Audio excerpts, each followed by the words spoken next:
Alright, hello, welcome back to the Dragon Ball Z Dokkan battle video here. We do actually have the Part 2 LR, is none other than Tien here. And it does appear to be, from OG Dragon Ball, so that's pretty cool. That being said, it might have been a bit more cool if, you know, uh, forever ago, they didn't spoil it themselves. This is a brand new asset that they had on the unique title, like 3, 4 some odd days before they tweeted the like, come on, Dokkan. Like they go through all this effort to hide this stuff, and then they still find some way to blunder every time. But it is what it is. I will say I do find it disappointing that we're not going to see help for like Ginyu, but we'll see what Tien is here. I think he could be pretty interesting. I do think it is worth noting right now, at the beginning here, that he will probably have. I would not be surprised if he might look good for Million Arena. Even though that's a dog shit event that they should never update again, and the second they put out a survey, I'm ranting. You have to do it respectfully, but I am ranting because I hate that. Because the thing is, I know they're going to have a lot of screen time, so it's going to make them want to update it more. But point being, I would not be surprised if he's designed for that event. We'll get to the Calcs at the end, of course, but let's just jump in and get the break down here. Now, mind you, this is our second yellow coin LR since the revamp. So let's see what we got. Final trump card are Earthlings category, key 3, HP, attack and defense, 200% up. Okay, activates the entrance animation upon the character's entry. Key +4 to 8 randomly at the start of turn for 10 turns. Basic effects, key 2, attack and defense 250% up. All allies defense 30% up for 2 turns. Okay, that's pretty good. Just constant support. Before receiving an attack within the turn, damage reduction rate 75% up. So is he gonna have dodge? After receiving an attack as the first attacker in a turn, defense 400% up. Damage reduction rate 30% up. Key 3, attack 100% up, defense 200% up, and damage reduction rate 20% up for 3 turns. Wait, what the?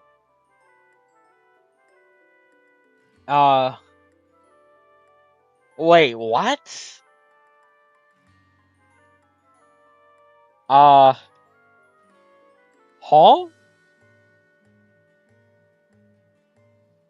I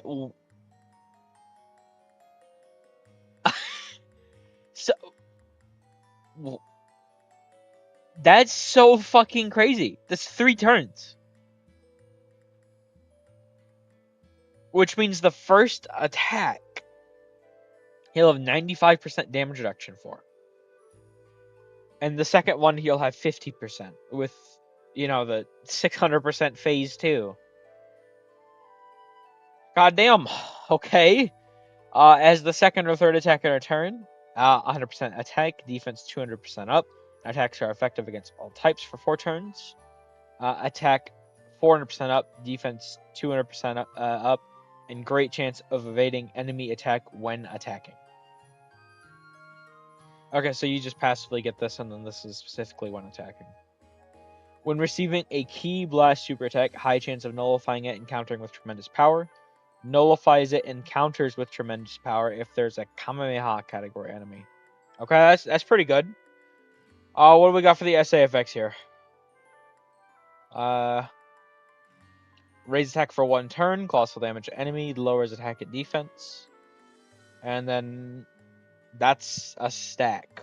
Ooh, okay. So 50% stack, mega colossal damage to enemy, lowers attack and defense. I saw active skill can be activated when there's a Turtle School or Kamehameha category enemy, or starting from the 5th turn from the start of battle once only. Ultimate damage enemy, key 24. Okay. Interesting. He seems. Ah, really? Wait. This is another. Now, mind you, I don't think this is a big deal with what he has. He looks insane. This is how you have to do the quote unquote lower hype cards. It is worth noting he doesn't raise defense on super, which can be pretty. And I mean, obviously, it's a very important deal. It's its own separate phase. But I mean, if you're running him in Salt 1, you know, casual 95% damage reduction, like just permanent, damn near. Well, not permanent, because that is after. So,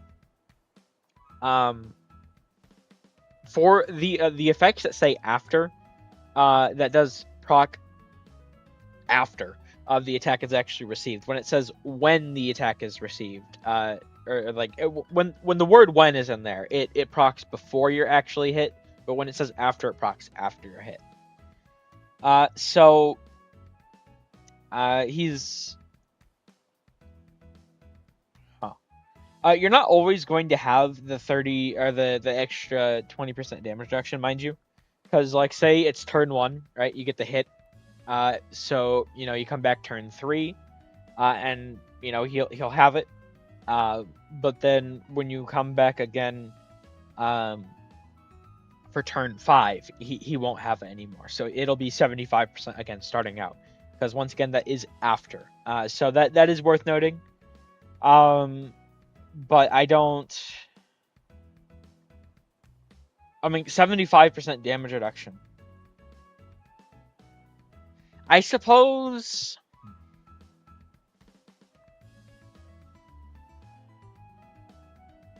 Because it does say after.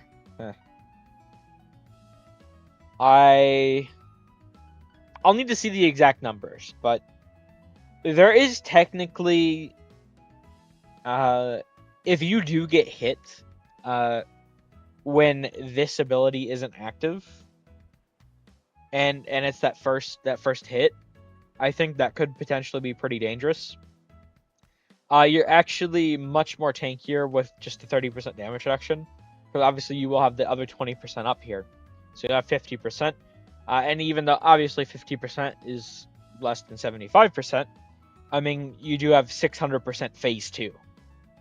Which is quite a lot. So, I do think he's going to be pretty good here. He looks very, very basic. Link set is, pretty garbage. What are you going to do? It's Incredible Adventure, I think, is the one that most Dragon Ball characters have. So that's 7% attack and defense. But besides that, I think those are all just attack links. I think I'm not actually sure about Infighter. So I'm gonna get to doing the calcs. He is very, very basic. I'm actually probably gonna watch the animations first. I do think it is really nice that we're getting a lot of OG Dragon Ball rep this year. I will say that. It does make me think. I mean, this has to be the year that we get DKP versus Youth Goku. I can't see them buffing the hell out of this category and then just because we're not getting any of this stuff ever again anytime soon, right? I mean, it's gonna be like 3, 5 fucking. I'm not even gonna say 3. I'm gonna say 5 years. It's gonna be 5 years till we're touching any of this stuff again, right? So it's Dokkan. We never get premium characters for OG Dragon Ball. So I mean, I feel like it's now or never. So maybe Tanabata, maybe New Year's. But I think it's going to be sometime this year. So I mean, we'll see. But I'm gonna cut away real quick. We will be back. I'm gonna watch the animations real quick, and then I'm gonna get into doing the calcs. I do think he's gonna be very good, but I want to see the actual numbers real quick. But I think he's solid. Like I said, there is a possibility that you could get hurt with just this, because you do have to keep in mind he only has 280% if you don't have this buff active here. But otherwise, he should be very competent. So we'll cut away. We will be right back. All right. So we are back here. It did not take too long to do the calcs there. Obviously he's pretty basic. So speaking of the calcs here, I just got it all on one page. I did get the slot 2, 3 calcs in here as well, obviously, but I think Tien is good. I think he's pretty good. I definitely, there can be some holes in his defense. It's he's definitely interestingly designed though. I'll give him that.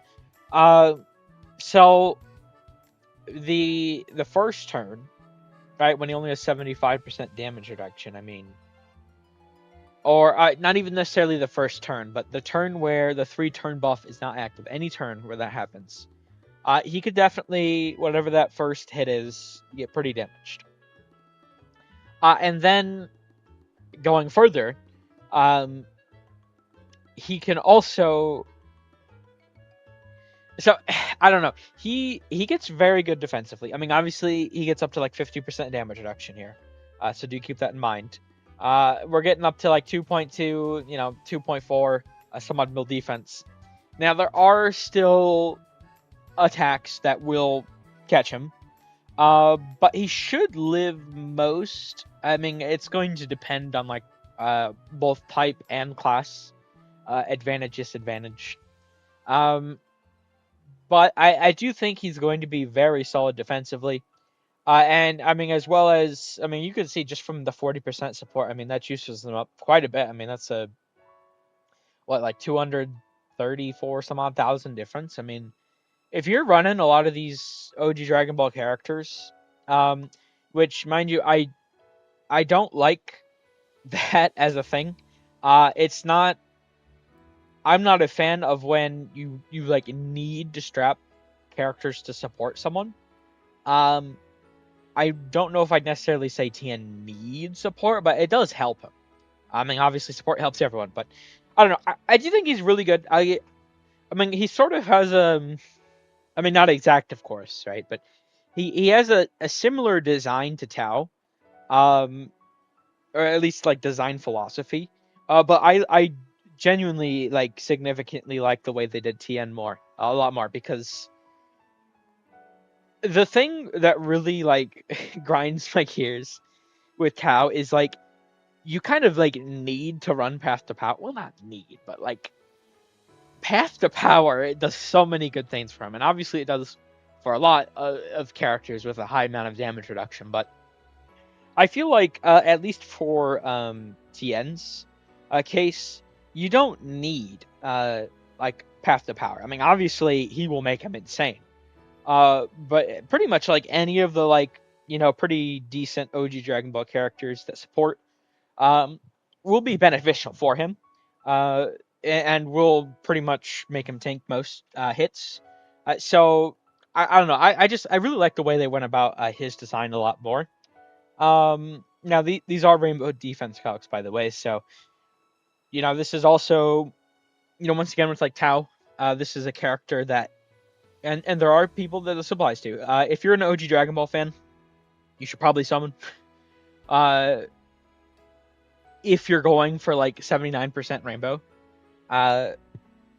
If you're not trying to go for 79% up, I don't know if I'd necessarily suggest it, but I mean, it's your stones. You do as you please. It's just, Global Celebration is right around the corner at this point. So, but yeah, I don't know. I really like him. It is, once again, he is extreme. He's not actually super. So someone like Chi-Chi, Chi-Chi's really good, obviously. Her support does not actually hit him. But like Bunny Bulma or like I think what's her name? Mai, she should be pretty good. So I mean, just a couple of those like supporting banner units for OG Dragon Ball could be very good to run. If you just want to run like a whole OG Dragon Ball team, I definitely think you can at this point, but I also think the fact that we're getting all the OG Dragon Ball stuff we're getting, which has been very surprising in a good way. Um, I would not be surprised to see like DKP versus Kid Goku some point this year. I feel like it'd be a pretty major miss if they just release all this stuff and then it's like, now is the perfect time to release those guys because they'll actually have characters who are good to play around them. So I do think like Tanabata, probably more likely like New Year's. We could definitely see that finally, which would be pretty cool. But I don't know if we're getting anything more until then. But Tien himself, once again, he does look pretty good. I'm very pleased with his design. But I suppose we get on this here. I he's They're not really too much to talk about. I do like his animations. They do seem pretty solid. But this is just going to be a character for me where I'm just like, I'm not exactly itching to run full Earthling. I mean, maybe I could run him like with a final trump card setup, but once again with like PyCon, not really a character I'm gonna get too much of a chance to use. If I get him off my Dokkan tickets, the free tickets, that'd be cool. But otherwise, is what it is. But one this year. Thank you all for watching. I hope you enjoyed. Take care.